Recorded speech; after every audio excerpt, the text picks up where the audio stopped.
This is the Best or Worst Podcast. And now, here are your hosts, Koji Stephen Sakai and M. Martin Mapoma. All righty, welcome. This is Koji. And this is Martin. And this is episode number 55. Wow, this is crazy. I know, we've done so many episodes. Well, our society is so focused on celebrity, we sometimes forget that regular people lead interesting lives too. Best or worst moment, hosts Koji, that's me, and Martin, that's you, me. Are here to let your story out. We put people on the spot. What are you going to hear? It could be funny, it could be poignant, it could be sad. We'll know when you find. You'll know when we know. Sorry. Best or Worst is a twice weekly podcast. On Tuesdays, we get to know our guests, and we already did that episode previously. So if you haven't listened to that, listen to that now. But you could just listen to this one as well. And on Thursdays, which is today, we'll find out their best or worst moment. And as we got to know Dwayne last week, he's a comedian. Dwayne Perkins is a comedian, actor, Highland Park enthusiast. Yes. Don't forget your personal confidant. You mentioned that. Hurt my feelings, but it's okay. Yeah. So we're at that part of the show where we ask people their best or worst moment. And Dwayne, a couple caveats before we get into it. You know, when we ask people for their best or worst, we don't want to hear things like, I mean, you're not married or you don't have kids, but we don't want to ask for things that are obvious, right? Mm-hmm. Everyone's like their parents dying would be terrible unless there's a special obviously, but or meeting somebody or having a baby would be really great. But we're looking for something a little bit deeper. It could be a moment. It could be a serious moment. It could be in the past. It could be relatively recent. Anything you want. So Martin, sorry. Do you, I'm used to saying we all look alike. I get it. Yeah. I get it. All African Americans look alike. Exactly. Martin, do you want to hear Dwayne's best or worst moment? I'm going to get dramatic here. I don't know, man. Dwayne, I was trying to get that was a dramatic effect. Now, Dwayne's a cool cat. He sounds like a cool cat already. Oh God, this is a tough one actually. I want to hear Dwayne's best moment. Okay. You don't want to do that, do you? No, I don't have a preference. I know, I'm interested in hearing Dwayne's best or worst moment. So Dwayne, why don't you tell us your best moment of your life? Yeah. This is tough. I mean, because I would like to think my best is yet to come. You know what I mean? I will say, just before I start, I had a bright idea to buy some bread. It was brown rice, yeast-free bread. So I just made a peanut butter and jelly sandwich with yeast-free bread, and it was really gross. I feel like today might be the worst day of my life. It's really up there. Super gross.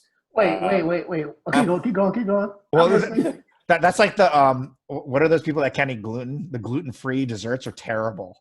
I just gave it a try. Like I can eat gluten. I just thought maybe it has less carbs. I don't know. It's like it totally negated the peanut butter and the jelly. It's like it was just gross. You know what I mean? That's pretty bad. Yeah. So I'm gonna try to toast it next to see if that can mitigate some of the damage and put butter on it.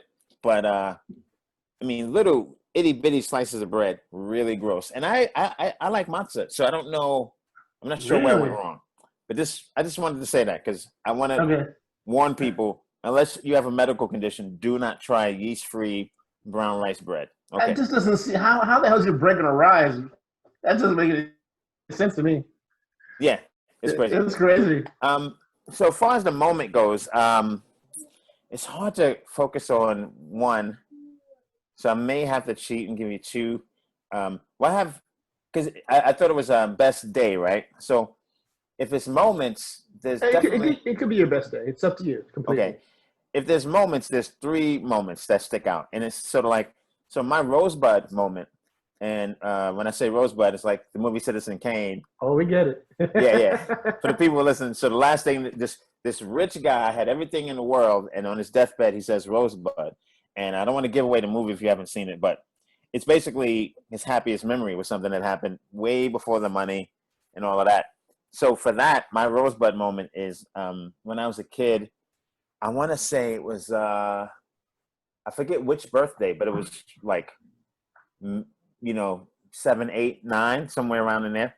So my mom made me a birthday cake, and I don't know. I mean, this wasn't done back then. What I'm about to tell you, but she put jelly beans on it, and it just blew.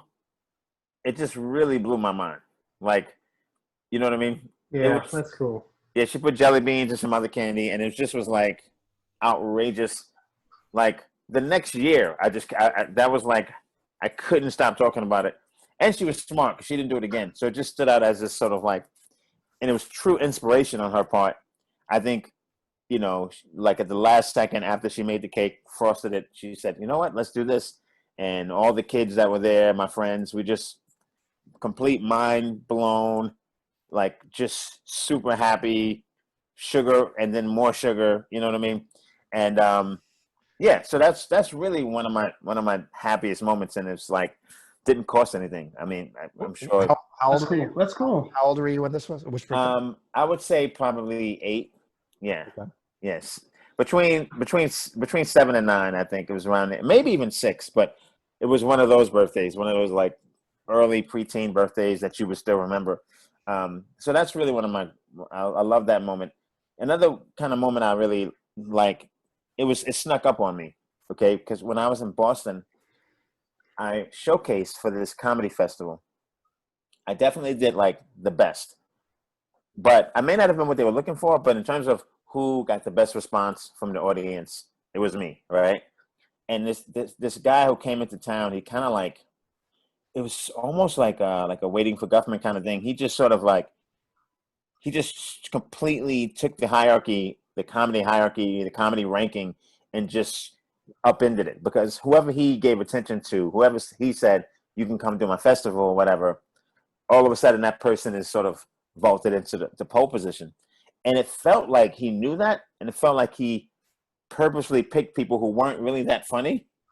I don't know if he thought they were interesting, maybe they were intrigued, maybe they had a look, but it's certainly like everyone was on pins and needles, and it kind of like, I remember his arrogance, his air about him. And when I asked him how I did, I don't know if he confused me with someone, but he was like, "Oh, you seemed a little nervous up there, keep at it." And I was like, nervous? This was in my home club, and I'm sure any nerves I had didn't show. And I just thought, like, I'm proud of myself because I didn't take what he said. I just rejected it. So the Brooklyn in me is not going to let you say something that's completely not true. Like, I don't care what expert you think you are. You know what I mean? Where Brooklyn at? Can we curse in this? We can curse, right? Oh, yeah. I'm like, yeah, fuck you, dude. You know what I mean? Like, and then from that moment on, I hated that dude. And he was in the business. So I would see him from time to time, and I just hated him. So the best moment for me is actually, like, I wasn't plotting his death. I didn't have a picture of him that I was throwing darts at. I just didn't like the guy. Maybe not like is probably better. Real quickly, did you actually say "fuck you" to him? No. I just thought it. I didn't. I was diplomatic, but in my mind, I was like, "This guy's full of shit." You know what I mean? Yeah. I just wanted to clarify. Sorry, go ahead. Yeah, that's okay. And he was with a festival in Aspen. He was with the Aspen Comedy Festival. Okay. Sure. No, very familiar. The very next year, I did the Montreal Comedy Festival, which is like the granddaddy of them all. And so this guy just told me I was too nervous, and not that much time passed before I got selected to do Montreal. So it's sort of like that was my kind of like validation that he was full of shit. But that's not where the best moment comes. The best moment comes years later, because I would see him from time to time, places, and I would say hi to him, but I just didn't like him. And I ran into him. I saw him in New York at a club, and I forgot his name. Okay? And that was a really good moment because I just realized that I had let that go. Like, I didn't even, like, I remembered his name once I thought about it, but I had to like, what's this guy's name again? And then it just was like, boom. That was such a good moment for me because it's like, I had held it a little bit. This guy kind of like tried to come in and big time me. He tried to big time the whole Boston comedy scene in a sense. And now it's like, I don't even remember his name, And probably I should have forgot his name right away anyway. Not that he didn't know what he was doing. I'm sure he had some qualifications and he probably could see talent and maybe he was looking for a certain thing. But yeah, I just thought forgetting his name just was sort of like a nice, you're over That's it very kind of thing. cool. Yeah. That's And very cool. not forget his name like he's not worth remembering. Just sort of like I had let that go, whatever that animosity I had toward him. So yeah. Did you remember? Did you remember who you were? Yeah. He remembered who I was, and like it just took me a while to like place him. And it wasn't like he looked different. It's just I had just sort of immersed myself in other things to the point where there was no more mental space for that. Like when someone's thinking of you, or like when you have an interaction with someone and then it bothers them afterward, people say, he's renting space in your head for free, Yeah. And so this guy was paying rent. Yeah. exactly. He was no longer renting space in my head at all. That's a really good feeling. I've had that. It's so funny you say that because it's true. I've had people that I couldn't stand, throughout my life and even through college and even as an actor. Right. And I've run into a couple of people over the years who I didn't like, and we had a lot of animosity. And we'd be in a group, and I'd say, "Oh, hey, we'd be introducing something." Look at the guy like, "I'm sorry," and they look at me like, "Really?" And I'm like, "I'm sorry." People who think you've completely forgotten about, that's the best revenge.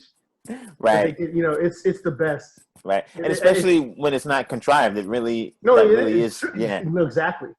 Yeah. Exactly. So that's great. I hold my grudges forever, man.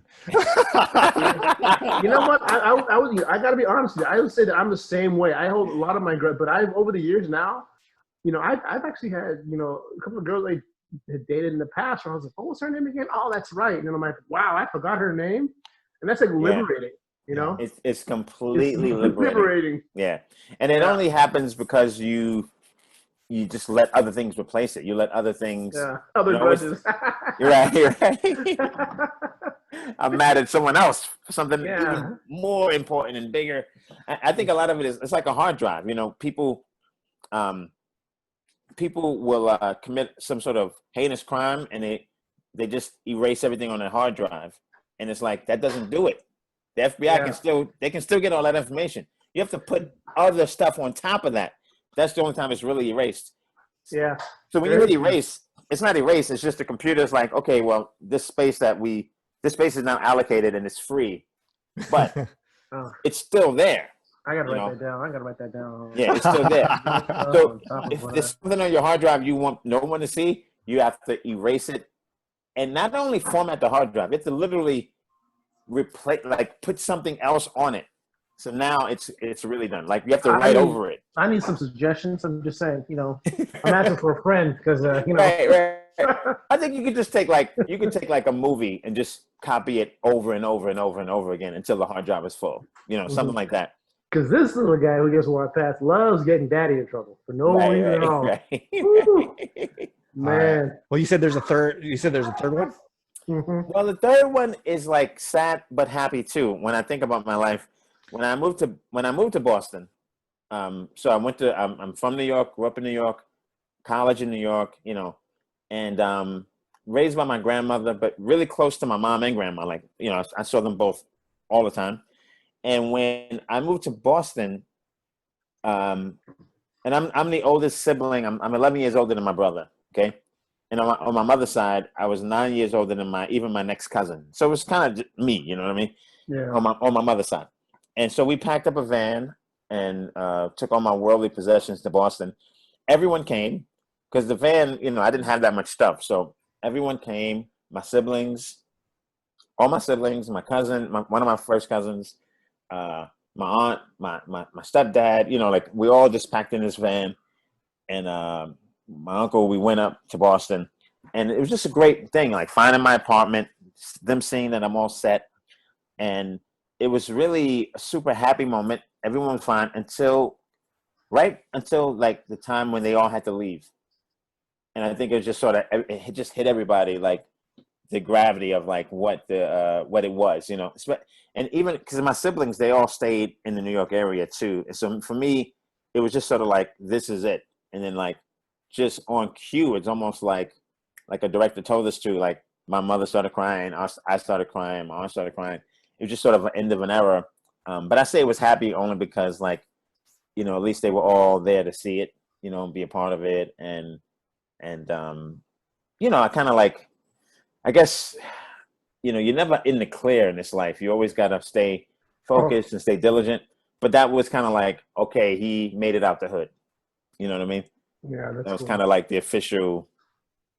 Even going to college, you kind of could have one foot in the hood. And I never did any kind of hood activity, but that just sort of was like the official Passover, handing over of my, my existence, I guess. That's cool. Wait, so is that how you know Jonesy? Because did you meet him in Boston? No, I know Jonesy. It's weird. When I was in Boston, Jonesy, I didn't know Jonesy. Okay. I met Jonesy in LA when he lived in New York. Got it. It's kind of weird. By the way, it's funny because you should listen. Wait, hold on. You should listen to his. You should listen to his worst episode because he did a worst for us earlier. Nice. It was hilarious. It involves like being in jail. So you should. Wow.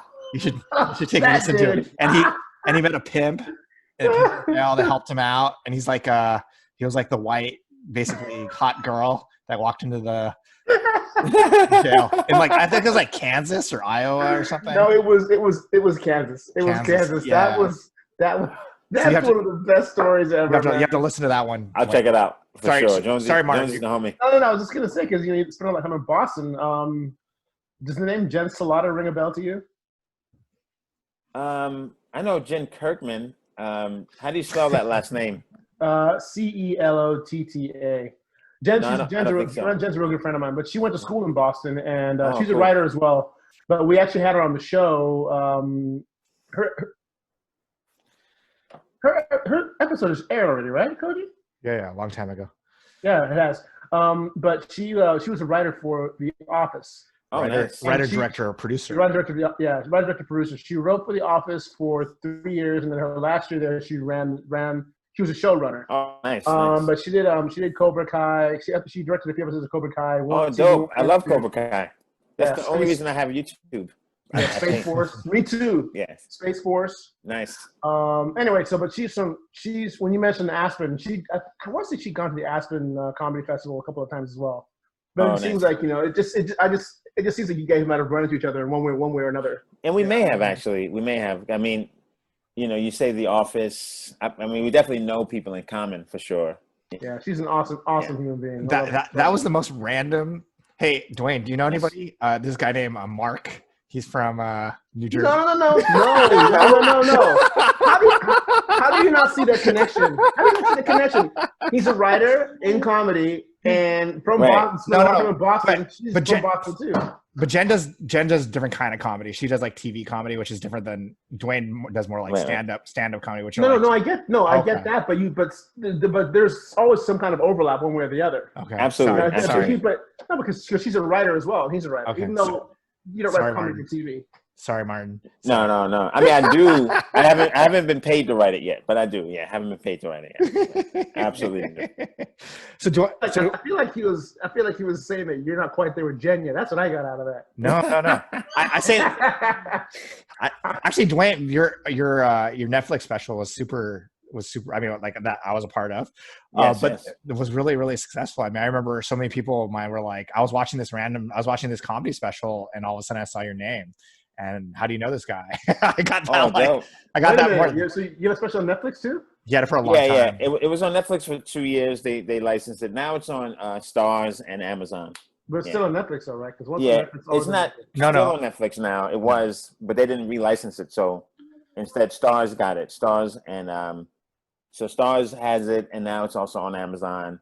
You can resell it basically. Yeah, I gotta check it out. It's hilarious. I love it. My favorite part of the special is don't tell me. No, it's about like Little Tokyo. Your joke about Little Tokyo in the beginning. Oh yeah, I just made that up. Yeah. It was so. What I love about the special is it could just be a trend. So I don't want to take full credit for it, but I do feel like after my special or sometime around the time of my special, a lot of the specials started having that same look. That kind of like intimate look, because we did it in sort of an intimate. We did it at the Japanese American National Museum Theater, and a lot of and it's lecture hall seating too. And I don't see that, but I see a lot of now specials have like rock venue seatings where the audience is almost all like around them, almost 180, and the venues are like more intimate. And I just feel like we were at the forefront of that. Well, Wow. tell us a little bit about how people can follow you, how people can keep up with what you're doing. Oh, sure. I'm Dwayne Perkins on Instagram. I spell my name Dwayne Perkins on Instagram. DwaynePerkins.com is my website. That's where I'm the most active, but I'm also Dwayne Perkins on Facebook, Funny DP on Twitter. I have my special Take Note streaming. My book that Koji and I wrote, Zombie Run, is. Oh, that's right. I don't know if you can see it because I got the stupid background. Push But- it a little closer to the camera. Oh, is that right? Push it If a I little take closer the to camera. background off too, I can. There you go. Oh wow. There Zombie it Run. is. Oh, you have the poster. Available on Amazon. Yeah. And Is that a hipster zombie guy there with the beard Yeah. and the? Yeah, don't get us started. Don't get us started. Don't get us started on that. I mean, that's okay, but we had another cover that was like really bomb, but this is Yeah. decent. He took his man bun out though. That's good. That's good. Right. So yeah, that's on Amazon, and people can catch that as well. And I'll put all those links on the show notes so people could check Awesome. it out directly. Well, thank you, Dwayne, so much for your best moments. I think I especially like the cake one. I thought that was really That was great. That was great. That was really Thank you. good. That was a really good story.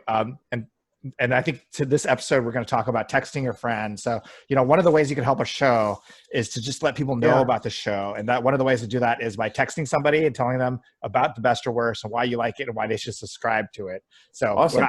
we're asking Just all our one friends. person. We're asking everybody, just one person to text them and tell them about best or worst and help us grow. And, and we'll be even better show in the future. So thank you, Dwayne, again. Thank you. Oh, last thing, Koji, real quick before I forget. So when we had Dinast on here, Amir? Yeah. His books. I got my books in the mail, by the way. Oh, great. But the funny thing, the name of the main character, Mansa, Yeah. is the name of the town my father was born in Zambia. Oh, wow. Is it? I've never heard that. Yeah, I was like, it tripped me out. I was like, I didn't know it didn't come up, but you never see that. It's pretty crazy. Wow. Great. Yeah, you have to get Dwayne and I's book too, and then you can talk about that on the show as well. I'm going to. Okay. Yes. Perfect. Please. Okay. Pressure. All right. Thank you, guys. Bye, Thank guys. you guys. See you guys. Bye. Thank you, man.